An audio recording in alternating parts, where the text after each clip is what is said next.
Good. We're recording. All right. Everybody, we're online. My name is Steve Schwinn. I teach constitutional law and human rights at the University of Illinois Chicago John Marshall Law School. And I am thrilled to be with you for a second session on coronavirus in the Constitution in the time of coronavirus. I'm really excited about this. I'm thrilled that we have a second opportunity and focus on some of the questions, the great questions that you all have been asking to me on email, through different media. This is just fantastic. So I want to thank the Dean's Office again for supporting this. I want to thank our IT team, our media team, our tech team, just everybody who's been a part of this. Thank you very, very much. It's a great service to the community, and I'm thrilled to be a part of it. So let's go ahead and get started. I want to start with a couple of questions that I've been getting about things that have been, let's say, in the news a lot recently. And these are questions that a number of you have submitted to me either over email, on my YouTube channel, or by way of the Con Law Prof blog, where I have additional information about these things, and you can go check them out there. Let's start with a couple of things that have come up as recently as yesterday, but certainly this week. First off, President Trump made a claim within the last few days that the president unilaterally can shut down the government or can reopen the government. And I want to explore that just for a second. I know we talked about it a little bit last time, a couple of weeks ago, but there have been some moving pieces here. And so I want to explore kind of what's going on. The authority, as we discussed last time, the authority to shut down businesses, to order isolation, to order quarantine, for example, that authority resides principally with the governors, the state governors, and they're exercising emergency power that has been delegated to them by statute, by their state legislature, to order isolation. Now, we've seen some things in Michigan in the last couple of days, and I've received a number of questions about that as well. So I'd like to explore kind of the extent and how governors are exercising the isolation order. But for now, let's just focus on President Trump and his authority to override isolation orders in order to reopen the nation's economy. So here's the thing. We talked about this a little bit last time. The Centers for Disease Control does have statutory authority to order isolation and quarantine on a nationwide basis. That authority has been delegated by Congress, and the delegation goes to the Centers for Disease Control. Now, if the president wants to order isolation nationwide, there might be a couple of problems with that. One is a separations of powers question. The question is, if Congress delegated the authority to order isolation or quarantine to the Centers for Disease Control, does the president have authority to override a decision by the CDC not to order a nationwide quarantine or isolation? That's a really interesting separation of powers question, and I'll tell you, there's not a clear answer to it. The president supervises the CDC, so by one reckoning, the president would have authority to override a decision by the CDC not to order a nationwide quarantine or isolation. On the other hand, some argue that because Congress delegated the authority to the CDC specifically, that President Trump doesn't have the authority to step in and override a decision not to order a nationwide quarantine or isolation order. Kind of an interesting question. Now, all of that has federalism implications as well. If the president has valid authority, or if the CDC has valid authority to order a nationwide isolation or quarantine order, would that authority override what the governors have done and maybe order a different kind of isolation or a different kind of quarantine? The answer is, if the authority is valid, then yeah, probably they would have the authority to override the governors. And here's why. In our Constitution, as we know, the federal government is supreme. This is the Supremacy Clause. And so to the extent that a valid federal law or order conflicts with state law or state orders, the valid federal law is going to preempt the contrary state laws. And so in terms of ordering isolation and quarantine, there may be some authority for the president or the CDC, again, depending on your reckoning under the separation of powers, to order a nationwide isolation or quarantine that would be either in tension or even direct conflict with what some of the governors are doing. Now, that's a somewhat different question than if the president has authority to reopen the economy after the state governors have ordered isolation or quarantine and have ordered all but essential businesses to shut down. That's a really interesting question, but I'll tell you, the answer is, I think, quite clearly no. The president doesn't have any authority to reopen the economy to order people back to business or back to work. And there are a couple of reasons why. First off, the president doesn't have any statutory authority to do this. If the president has any statutory authority at all, it's to order isolation and quarantine, not to reopen the economy. A number of folks have asked the White House, what's the statutory authority for President Trump's claim that he can unilaterally reopen the economy? And the White House hasn't given us an answer. We don't know what power they're relying on. What we know is that President Trump repeatedly has claimed that the president has unilateral plenary power to do essentially whatever the president wants. But we also know that that's just not true. The president needs delegated statutory authority from Congress or relying on unilateral Article 2 authority for the president in order to do anything.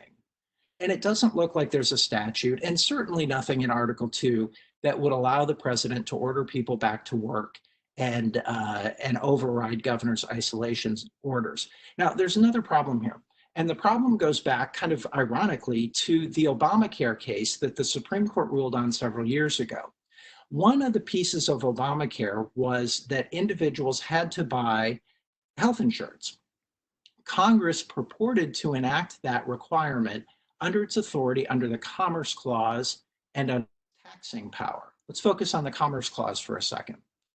What the court ruled is that Congress does not have authority under the Commerce Clause to require people to purchase health insurance. And the reason why is because while the Commerce Clause gives Congress authority to regulate things in the interstate economy, it doesn't give Congress authority to put people in the interstate economy for the purpose of then regulating them. Now, here's why that's relevant to President Trump trying to override an isolation or quarantine order. If President Trump tried unilaterally to reopen the economy, what he in effect would be doing is pushing people into the economy, right? We're at home now. We're not, well, except for this, we're not working. We're at home, and if President Trump tried to order us back to work or tried to order our businesses reopened, what he in effect would be doing is pushing us into the economy for the purpose of regulating it. That strikes me as in direct violation of what the Supreme Court said in the Obamacare case and the individual mandate. Now, in truth, is President Trump actually going to do this and push us to the edge? No. We've seen in recent days that he's kind of backed off these claims and probably is going to work this out with the state governors in a way that we don't really press these preemption issues. We don't really press these authority issues. So that's one quick thing I wanted to review with you. Another quick thing, the second quick thing, and then I promise I'll shut up and I'll listen to your questions. The second quick thing that I wanted to discuss with you is something that came out of the briefing yesterday from the White House. What President Trump said pretty extraordinarily is that he had authority under Article 2 of the Constitution to order a special session of Congress and then order an adjournment of Congress. And the reason that he said this is because he says that the Senate is holding up appointees to the administration, that the Senate that has the power to confirm officers appointed by the president to the administration, that the Senate is kind of dragging its feet. And in particular, that Senate Democrats are using procedural mechanisms to kind of slow this process and slow walk these appointees. And as a result, what President Trump is claiming is that there are a number of administrative seats that are vacant that are essential for addressing the COVID-19 crisis we find ourselves in.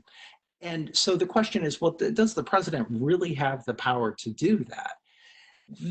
This is a totally novel question. Totally unusual. We've never dealt with this question in the history of our country because no other president has ever purported to exercise this authority to call Congress into a special session and then to shut Congress down for the purpose of exercising the president's recess appointment power in order to fill vacancies in the administration.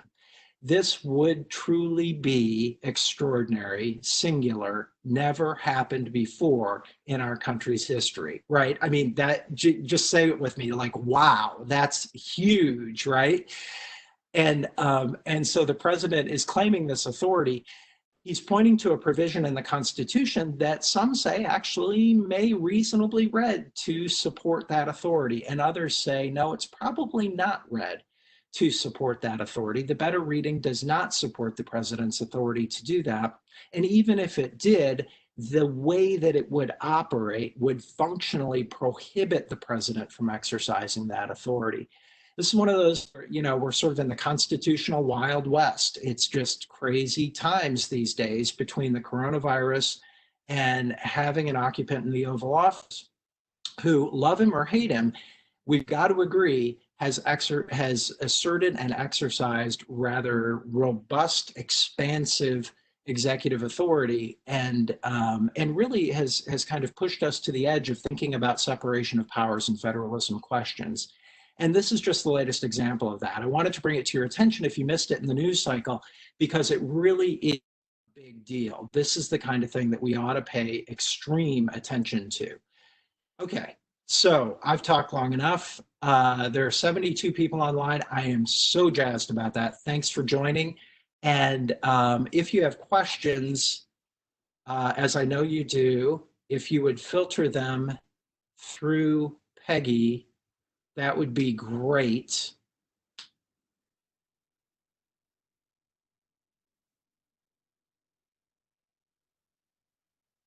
While questions are coming in, let me address one more thing that came up in the news cycle just literally within the last 24 hours. It's kind of a big deal too, and it's a great point. Study the Constitution. So President Trump said he didn't like the way the World Health Organization, which is a UN agency, it's an international UN agency, he didn't like the way that they had responded to the initial reports of an outbreak of coronavirus in China. And what he said is that if the World Health Organization had operated differently and it had not been in China's pocket, that the World Health Organization could have dealt with this problem better and that we wouldn't be seeing the pandemic that we are today. So what President Trump said is, as a result, I'm going to withhold US funding to the World Health Organization. Let's explore that claim for a second. So the World Health Organization, again, is a UN agency. It's funded by different governments around the world. The US happens to be its biggest funder, not surprisingly, because we have the most money. And so we're often called on to be the biggest funder of these international agencies. When we withdraw funding, that's going to be a problem for the WHO. And a number of health experts have said this is exactly the wrong time to do it. Now, that's interesting, but that's a policy claim, right? And we can agree or disagree about whether it's a good idea or a bad idea to withhold WHO funding. But let's talk about the constitutional piece of this. The way funding works with the federal government is that Congress provides funding to the executive branch in order to execute and enforce the law. Congress has what we call the power of the purse. This is in Article 1, Section 8 of the Constitution, and the president can't really do much of anything without a funding stream from Congress. Now, if you look at a Congressional Appropriations Act, they're very, very specific. They run thousands, even tens of thousands of pages for any particular agency, and they sort of fund and regulate every jot and tittle of what the federal government can do given the funding stream that's coming from Congress. And so when Congress allocates funds to the president to spend, the president has to spend those funds for that purpose. Let me just explain that a little bit. So what Congress has done is allocated funds to the president for a particular purpose. the president can't draw from that pot and put that money in a different place unless Congress has authorized the president to do that. Now, the president in some circumstances has authorized the president to do that, but in other circumstances, it's done just the opposite and said the president has to use the funds specifically for the appropriated purpose. So the other principle that's going on here is what we call impoundment. Presidents from time to time will look at an appropriations from Congress and say, you know what, I don't really want to spend money on such and such. President Trump did this earlier in his administration when he withheld military funding to Ukraine. Remember that, right? This was all then later the basis of his impeachment. Withholding military funding to Ukraine after Congress has specifically allocated money to go to military financing for Ukraine, that's a violation. What President Trump did was try to what we call impound the money, that is, not spend validly appropriated congressional spending. We can agree or disagree as a policy matter about whether that's the right spending to do, but the president doesn't have authority to impound money and not spend it when Congress has delegated it. The General Accounting Office issued a ruling when President Trump withheld funding from Ukraine that said President Trump violated the impound principle in violation of the separation of powers, and that the president can't withhold funding when Congress has validly authorized funding. That same principle applies with the WHO. Now, on the one hand, we've heard Speaker Pelosi come out and say, President Trump is violating the law when he purports to withhold funding from the World Health Organization. And what she means by that, constitutionally speaking, is Congress has authorized funds to go to the WHO, and the president has to spend them unless Congress has given the president statutory authority not to spend. On the other side, we're hearing from some Republican senators and from the White House itself, obviously from President Trump, that the president does have authority to impound this money that's directed to the WHO, to withhold it and not spend it for the WHO.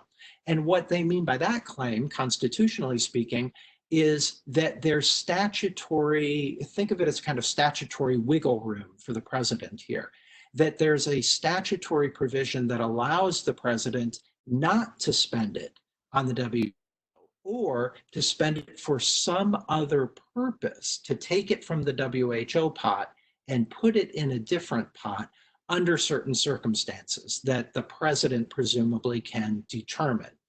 So that's kind of the constitutional picture here. It really is a separation of powers question dealing with, on the one hand, Congress's power of appropriation, the so-called power of the purse, and Congress's power to regulate the activities of the executive branch, which Congress surely has under Article 1, Section 8.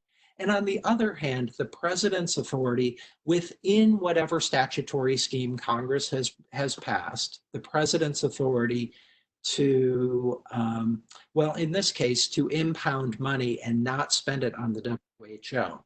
If the president has that authority, the president's going to have to point to a specific statute that authorizes him to do that, or else he'll run afoul of the impound principle that we talked about. So that's just another thing that's going on in the news recently. A lot of other stuff too, but I'm just going to do a quick check here on questions. Yep, there's a question. I live in Michigan, and yesterday there was a protest in Lansing wanting to sue Governor Whitmer and wanting her locked up over the pandemic. What are the legal ramifications for those who didn't abide by the stay-at-home order? And then after that, there's a follow-up question. Okay, awesome. Thank you. That's just a fantastic question, and obviously one that's ripped from the headlines, right? So yesterday, you may have seen that there was a protest at the Michigan Capitol in Lansing, Michigan, against Governor Whitmer's stay-at-home isolation order. Michigan has a really aggressive isolation order. Let's talk first about Governor Whitmer's authority to issue this. Governor Whitmer has statutory authority under Michigan law to issue an emergency order like an isolation or quarantine order. She has the authority to do that. On the other side, let's just ask very quickly, is that a violation in general? Is quarantine or isolation order, is that a violation of due process or some other right under the Constitution? The answer is almost surely not. The Supreme Court has long ruled that governments have authority, governments in the United States have authority to issue quarantine and isolation orders in order to address a public health emergency. The courts have been extremely deferential to the government in doing this, and part of the reason why is because we've been doing it since our colonial days. This is something that state and local governments and even the federal government have done for a very, very long time. And the courts have upheld isolation and quarantine orders routinely. Governments have implemented them in response to public health crises routinely over the entire history of our country. And as we know, practice in our country is precedent in our country, in this kind of common law constitutional method that we use to interpret the Constitution. What we've done before is a good indication of what we can do in the future. And because the governments have done this so many times and the Supreme Court has upheld it so many times, this is something that Governor Whitmer can almost surely do and is not running against any individual rights. Now, that doesn't mean that Governor Whitmer or any other governor has absolute authority to order isolation or quarantine. And in Michigan's case, this is one of the more extreme isolation and quarantine orders that the governor has issued. There is a backstop here. The backstop is that the isolation or quarantine order has to address the public health emergency. In other words, the order has to relate to or fit with the nature of the emergency. Now, when the courts measure that, again, they're going to be extremely deferential to the government in what degree of fitness the order meets the urgency. There will be a great degree of deference, and for those that have studied constitutional law, all of us presumably at some point, it's essentially rational basis review. It's a very low level of review, but there is a backstop to this principle. There was a district court case many years ago in 1900 dealing with an isolation and quarantine order in San Francisco that addressed plague at the time. There was an outbreak of plague and people in San Francisco were justifiably concerned about it. And so San Francisco authorities issued an isolation, a stay-at-home quarantine order, much like what we're dealing with today, and shut down portions of the city. The problem with the order, said the district court, was that it targeted individuals of Chinese descent, but exempted white people, even when they lived literally right next door to each other. What the court said is that's just wholly irrational. If what the government is trying to do is keep people in isolation in order to avoid transmission of the plague, this is not the way to do it. It discriminates by race, which we know is a violation of equal protection, and there's really no good reason to do that. In fact, there's a very bad reason to do that. The government was ill-serving its purpose by ordering isolation of individuals with Chinese descent, but not white citizens. Now, if we take that principle, the kind of backstop principle to all of this, and we apply to what's going on in Michigan, Governor Whitmer's order has, as all these executive orders have designated particular essential businesses that can remain open, and then designated other businesses as unessential that cannot remain open. And so, for example, in Michigan, I understand, I haven't been able to verify this myself, but I understand that an essential business is a marijuana shop. Unessential business is a cigar shop. And there apparently in the Michigan order are a number of things like that that on the face of it don't make a lot of sense. To the extent that that kind of discrimination, right, discriminating between, on the one hand, marijuana shops, on the other hand, cigar shops, that kind of discrimination both ill serves the government's purpose and violates equal protection, we might have a problem. But remember, if you've studied equal protection, discriminating between, say, marijuana and cigars, that will only get you to rational basis review. That may be discrimination that we care about on some level, but it's not really discrimination that the Constitution cares too much about. And so if that's what Governor Whitmer's order is doing, you probably still don't have a violation of this backstop principle that I described from the San Francisco case. I got a great related question from a student on email about whether Whitmer's orders or other governor's orders that, for example, prohibit people from canoeing but not kayaking or something like that as recreation. And I've done some digging into that. I haven't been able to find particular instances of this. And if you know of them, please feel free to share. But what my guess is that that has something to do probably with shutting down public parks or public waterways for recreational purposes. And for whatever reason, they're shut down for some purposes, but not others, or perhaps officers are enforcing this in a discriminatory way. I really don't know. But again, unless the order is a violation of equal protection and ill suits the emergency that we're facing, then it's probably going to be okay. Now, let me just speak as a practical matter. As a practical matter, the courts really aren't going to want to be of overturning government isolation and quarantine orders now, particularly now, where we stand in dealing with the COVID-19 pandemic. And the reason why is because judges don't want to be on the hook for making these kinds of public health calls.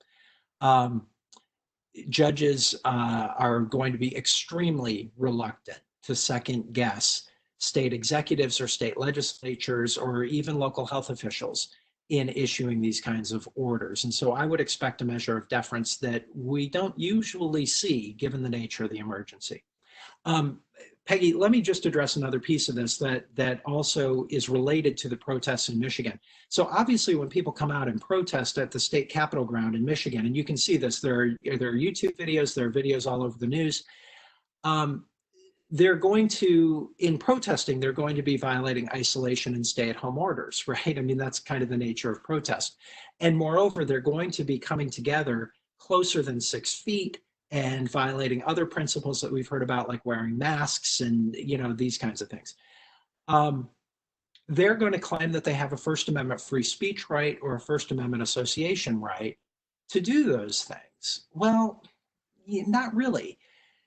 When the government issues an order like this, the Supreme Court has long said that the government can reasonably intrude on constitutional rights in order to protect the public health.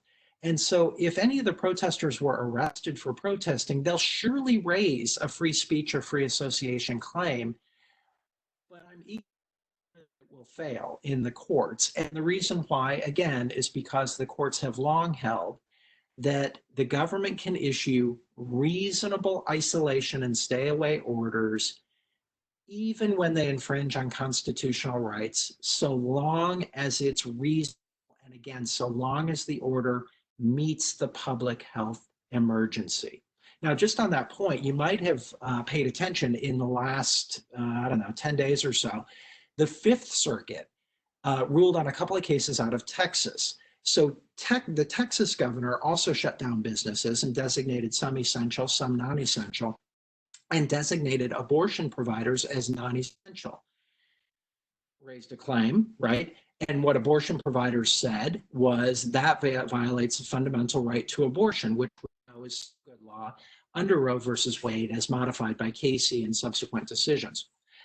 What the Fifth Circuit said is that's a reasonable response to the emergency, to shut down abortions that occur in a doctor's office. And the reason why is because the governor said, we need resources, we need PPE, we need other resources to deal with the onslaught of COVID-19 cases that our hospitals are seeing. And so we're shutting down all non-essential medical procedures, including abortion, the court said, and the court upheld that.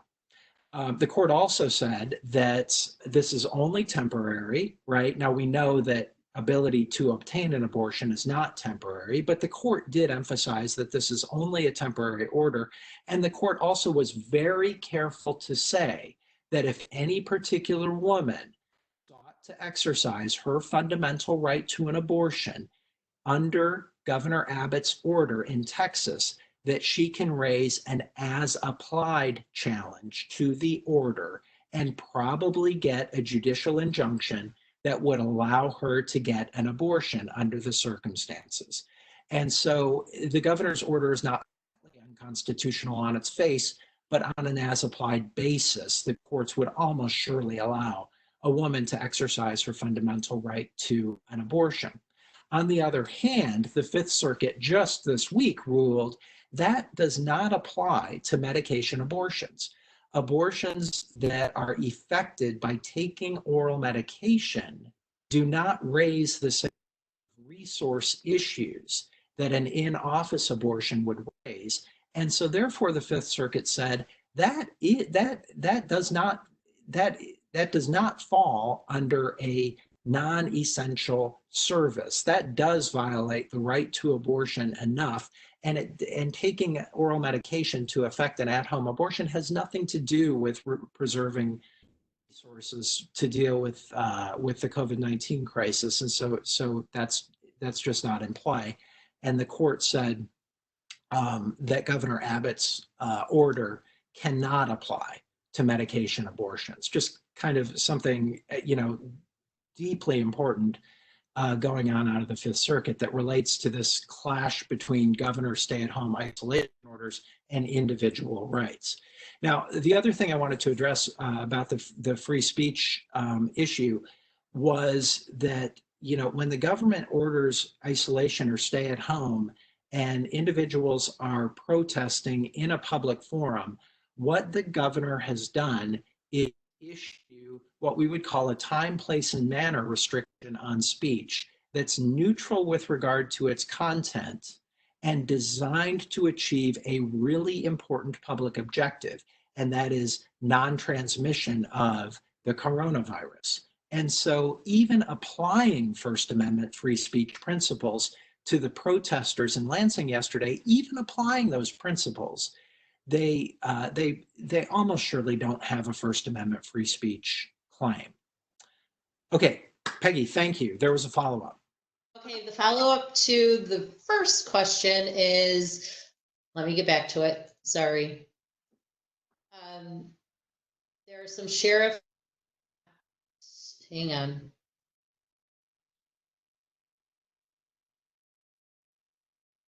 There are some sheriffs in Michigan not enforcing the stay-at-home order. The protest and the lack of following government orders by government officials is endangering lives. A hospital in Lansing, Sparrow, was unable to get their EMS to the hospital. What can Whitmer do about this? I've heard about this as well. What can she do about it? Well, I like any governor enforcing any law, if local law enforcement is declining to enforce the law, I guess they take disciplinary action against local law enforcement until they come to the point that they're willing to enforce the law. I mean, this is really all uncomfortable stuff. I don't think anybody wants to go out or arrest people who are protesting. It's an uncomfortable situation, I think, for everybody. What Governor Whitmer could do is tell the officers that they've either got to enforce the law, which is their job, or they'll suffer some sort of disciplinary action, which again, probably not a politically popular thing to do, at least with some of her constituency.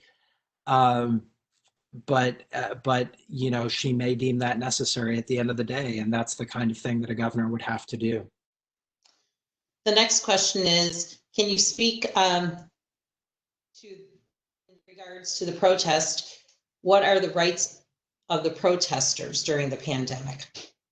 Yeah, rights of protesters during the pandemic. Again, they certainly would claim that they have First Amendment free speech and associational rights, and they do. The thing is, we're dealing with an extraordinary situation, right? And so, for the reasons that I've described, the Supreme Court has allowed reasonable government regulation, including isolation orders, even when they run into individual rights, so long as they're reasonable and they actually meet the urgency. Even if free speech were to apply with full force to the protesters on the Capitol lawn yesterday, this is a public forum. Governor Whitmer's order is content neutral. It's a time, place restriction on speech. It's designed and tailored, presumably designed and tailored to meet the urgency, right? You've got to stay 6 feet away from each other. You can't congregate in groups of more than 10 or whatever the order is in Michigan. And that's exactly what these folks were doing based on video that we've seen. The governor's order is probably going to override their First Amendment rights in that situation. In fact, I can say with virtual certainty that it's going to. Okay, the next question is, I was curious what the legal ramifications would be regarding the California landlord who changed the locks on churches to stop priests from holding mass on Easter, and the priest claimed the order violated their constitutional rights to assemble. Oh, that is just a fantastic question. For reasons that might not even be obvious. So this question operates at a couple of different levels. It's really interesting and fascinating. I hadn't heard about the California case. So if a California landlord locks out parishioners at service, right? And we had heard a lot about this in the run-up to Easter and Passover, that people want to get together to celebrate together the way that they ordinarily would these really important holidays. Well, let's start here.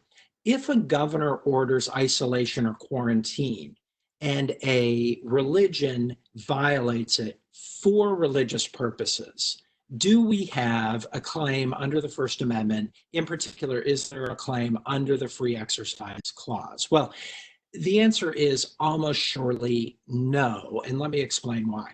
In order to show a Free Exercise Clause violation, a person has to show that the government has either specifically targeted religion for mistreatment, okay, in which case the law will be subject to what we call strict scrutiny, and the law will almost surely fail. What that means is that if the government is specifically targeting religion for beating up on them, then the law will almost surely fail. And that kind of makes sense, right? We don't want government running around beating up on religion. On the other hand, if the government has a law that applies to everybody in a religiously neutral way, and what I mean by that is it doesn't specifically target religion or beat up on religion, it just applies to everybody. And yet it has this effect on religion, a kind of what the court calls an incidental effect on religion. Then it's subject to a different test. But before I tell you that, let me just say why I air quoted incidental. The reason why is because obviously the religious practitioners don't see this as incidental in the colloquial meaning of that term at all, right? What we mean by incidental is that government, think of it this way, government has kind of cast a wide net across all society, and it happens to have caught up religion in that net. Incidental. The government didn't intentionally target religion. When that happens, we subject the government law merely to rational basis review, very low level of review, extremely deferential to the government, and the government's regulation is going to be upheld. These stay-at-home and isolation orders issued by the government, these are broadly applicable, neutral with regard to religion. They don't say anything about religion. They're not targeted at religion, nothing like that. They just happen to sweep up particular religious practices in the broader net. Those are going to be upheld unless the religions can show that the government actually is actually specifically targeting religion. and nobody else, or unless they have a stronger state statutory or state constitutional claim. But under the circumstances, those cases I think are almost certainly non-starters. Now, the reason that the question has a different layer, and this is really interesting, the reason the question has a different layer is because the question was not whether the government's order violated religious rights, but rather the landlord locking churches out violated religious rights. Well, let me tell you, a private landlord, by definition, cannot violate religious rights. And the reason why is because a private landlord is not a state actor under the 14th Amendment.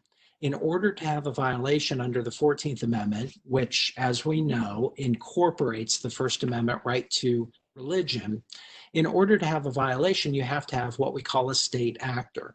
A state actor is the state, somebody acting with state authority. A landlord is probably not acting with sufficient state authority under those circumstances to be a state actor.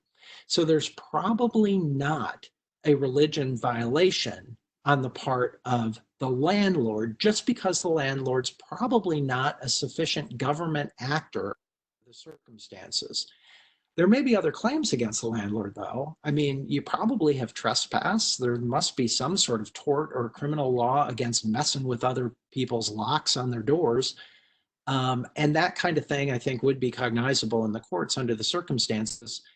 As far as I know, there's been nothing in government isolation orders that authorize private individuals like landlords to enforce isolation orders. And so if private individuals are seeking to, sort of go rogue and enforce these isolation orders without government authority, that's going to be a violation of a lot of different things, but it won't be a violation of religion rights.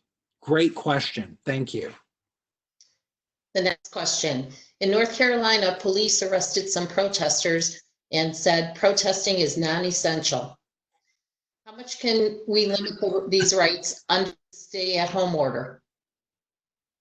Peggy, just a second. Can you repeat just the last part of that? How much can we limit these rights under the stay-at-home order? Yeah. Okay. Good question. I chuckled because of the setup. Protesting isn't essential. Of course, protesting is essential. That's what our democracy is all about. We're talking about free speech. But as we know, rights are not absolute in our constitutional system. They all come with their own rules. They all come with their own exceptions, and they all come with their limits, particularly in times of emergencies or public crises like what we're dealing with. So again, what the courts have said is that government can restrict individual rights in the time of a public health crisis in order to meet the public health crisis. That's a long-standing principle in our constitutional system. The Supreme Court has upheld quarantines, isolation, what we call cordon sanitaire, that cordons off a particular portion of the city and doesn't allow people to come in or go out. It's upheld mandatory vaccination against individual rights claims, and those same principles are almost surely going to apply against the First Amendment as well. But again, even if they don't, applying basic black letter First Amendment law, government isolation and quarantine orders are content neutral. They're time, place, manner regulations. They are designed to meet a public health emergency, which is a thing, and probably satisfy First Amendment scrutiny for those reasons. What about other rights? Well, we talked about abortion. There have been some claims, and these are just now kind of working their way through the courts. Again, we're in the kind of constitutional Wild West with a lot of this. But there have been some claims that to the extent that governors have issued stay-at-home or business closing orders that close down gun, is that a violation of the Second Amendment? The same principles will apply. The government can probably interfere with Second Amendment rights in order to address a public health crisis, so long as it's reasonable and the regulation actually meets the crisis. Now, the additional quirk in the Second Amendment piece is it's not obvious that buying a gun from a gun store at a time certain is within what we call the core of the Second Amendment. It might be more on the periphery. And if it's more on the periphery, because after all, the Second Amendment says you have the right to keep and bear arms, not to go out and purchase them on April 16th.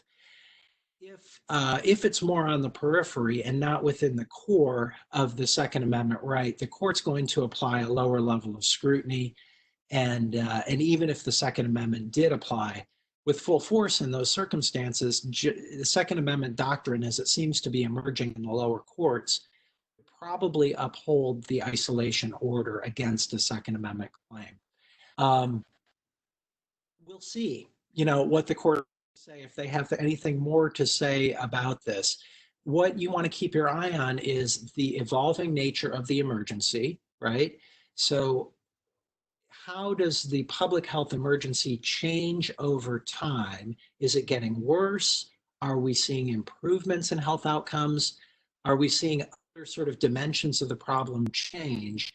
And then keep your eye on whether governments are issuing isolation and stay-at-home quarantine orders that evolve to meet the evolving public health crisis. That's really where they should be thinking, okay?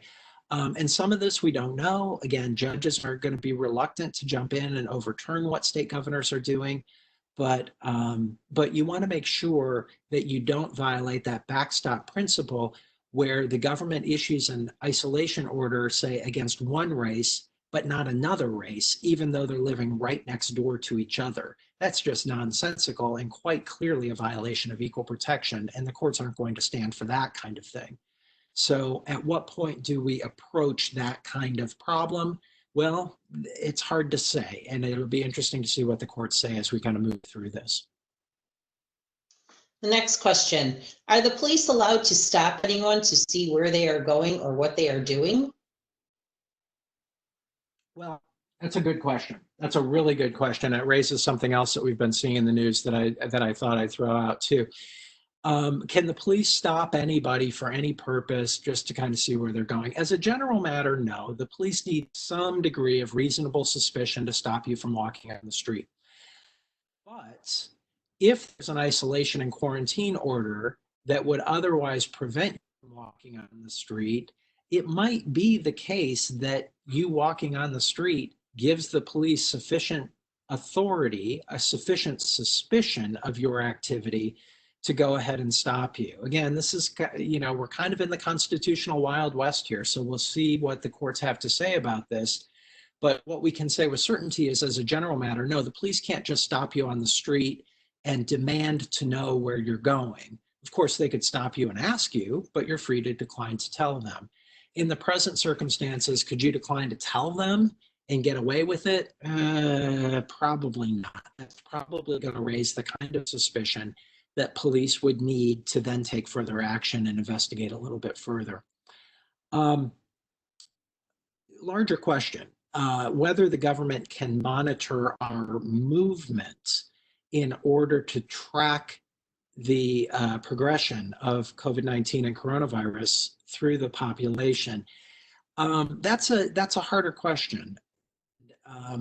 What we've seen so far is voluntary efforts to track people with COVID-19, and that's not going to raise a problem. Let me just kind of back up and explain. If, for example, I were diagnosed with coronavirus and I voluntarily went to the authorities and said, hey, look, I've been diagnosed with coronavirus. I'm going to go into self-isolation for the prescribed period. I'll let you know. Here's my list of where I've been the last 2 months. Here's a list of the people that I've interacted with, that kind of thing. I'm handing that over to the government voluntarily, and so there's going to be no problem with that. Harder question whether the government could demand that information from me if I were unwilling to provide it to the government. Gotten there yet, thankfully. Where we've gotten is with the government and private actors, like you might have heard, for example, about the Google effort to develop an app that would allow tracking for coronavirus, people that have been diagnosed with coronavirus. All these efforts so far have been voluntary. you provide the government with the information, or you provide Google with your information, so that they can then track you based on that information and backtrack your contacts to figure out who else might be contagious. That's all been voluntary, and so we haven't pressed the constitutional issues yet.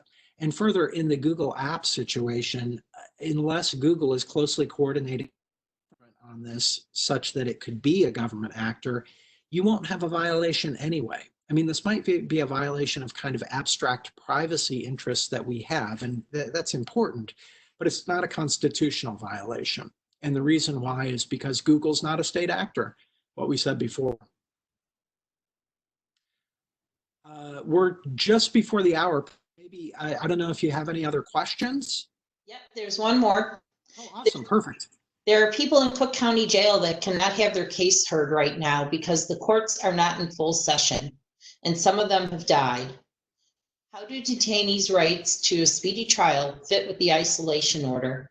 And how does the potential risk of catching COVID-19 because they cannot have their case heard right now for potential release conflict with the isolation order? That is such an important and fantastic question. I want to thank you, questioner, for that. I've received a lot of similar questions. State court systems are dealing with this in a lot of different ways.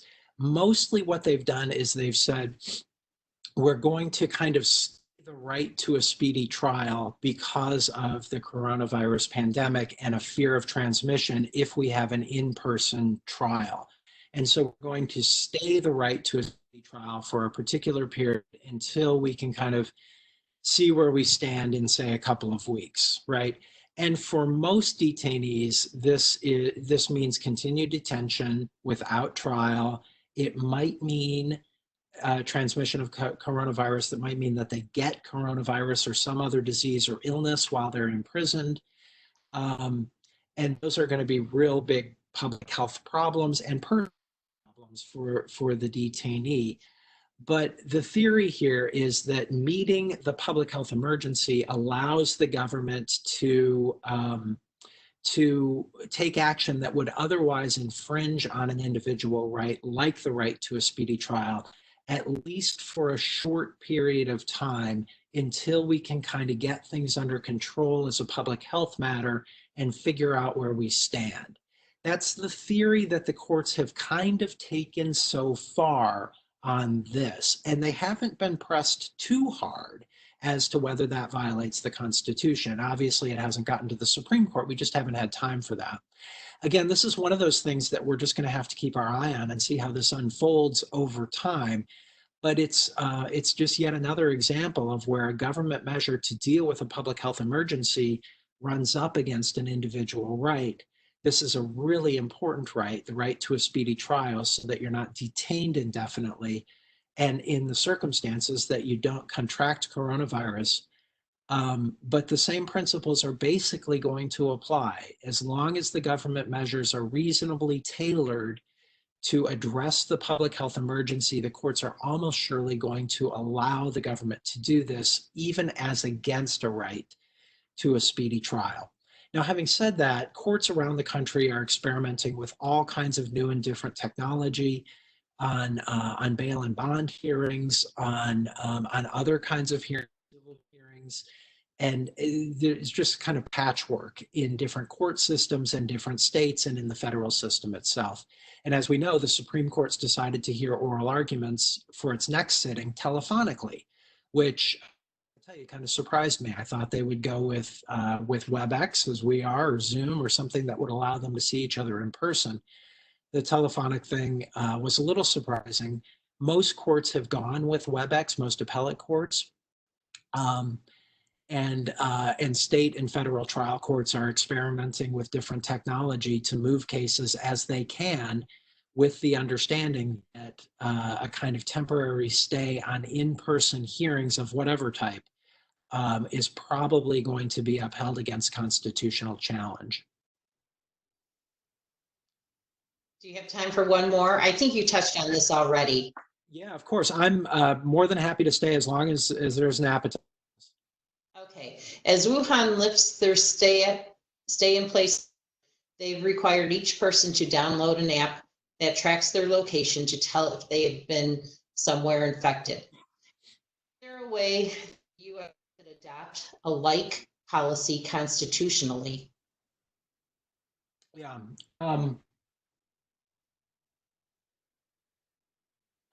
There may be. And as Google in conversation with the federal government about developing its app, it's it itself is dealing with a lot of these issues. Of course, Google isn't going to be subject to the constitutional restrictions that the government would be subject to in collecting this information. But still, it's very concerned about privacy issues. In fact, many have argued that Google, the way it's developing its app, has been overprotective of privacy issues in a way that the app really wouldn't be all that effective in doing what it's trying to do, and that is trace the origin of an individual's transmission of COVID-19 and trace who that individual might have infected in the past. For a variety of technical reasons, some have argued that the privacy protections and that the app won't achieve its full objective because of that. And so there's this constant balance between privacy and technology that we've got to look to here. So let's see if we can address this head on. Could the government require us to provide information like where we've been, who we've been in contact with, whether we are diagnosed with COVID-19? The answer is, I think it really is going to depend. The proof here is going to be in the pudding. It's going to be exactly what the government is requiring. Are they doing it on an anonymous basis as much as they possibly can? How are they collecting the information? If it's voluntary, again, a voluntary collection of information will rarely, if ever, raise constitutional issues because, of course, people are voluntarily doing it. And is there a different way that the government can achieve its objective or collect this information? A couple of terms ago, the Supreme Court said that the government can actually collect tracking data from private cell phone providers based on users' connection to cell towers. And the reason that the government wanted this was because it wanted to track the location of individuals that were accused of particular crimes, and they were able to track their location by getting business records from for example, to determine whether these individuals' cell phones were within a sufficiently close distance to a particular cell tower that they reasonably could locate this person. And what the Supreme Court said is that's a search under the Fourth Amendment. That's a government search under the Fourth Amendment and would and a warrant unless there's an exception to the warrant requirement. Now, that's for ordinary law enforcement purposes. Here we're dealing with a different issue, right? Can the government do a similar kind of thing for a public health issue? Well, if they can do it for criminal law purposes, they probably could do it for public health purposes, but there's still a problem with technology, right? If you're just tracking people by cell tower location, that's probably not specific enough data to determine who the person has contacted, where they've been in contact, where they got the virus in the first place, and all the different questions that the government is interested in. So the government, as I understand it, is looking at, and this may be the cleanest way to do this kind of thing, even if imperfect, clean, is voluntary reporting of this information and allowing a private company like Google, for example, to collect the information in as privacy protecting a way as possible, and yet still monitor the kind of outgrowth of the coronavirus. Really hard questions. And again, I think in some ways we're in a constitutional Wild West here. We'll see what the lower courts have to say about this as the government starts to roll out these programs. It'll be really interesting. And so we'll kind of see how this goes, but it's all a balance between privacy on the one hand and public health with a kind of overlay of technology on the other. And remember that general principle that the courts are going to allow the government to take action to meet a public health crisis, even if it violates or temporarily violates individual rights under ordinary circumstances. The government's going to permit that so long as the government action is reasonably advancing the government's purpose in addressing the public health issue.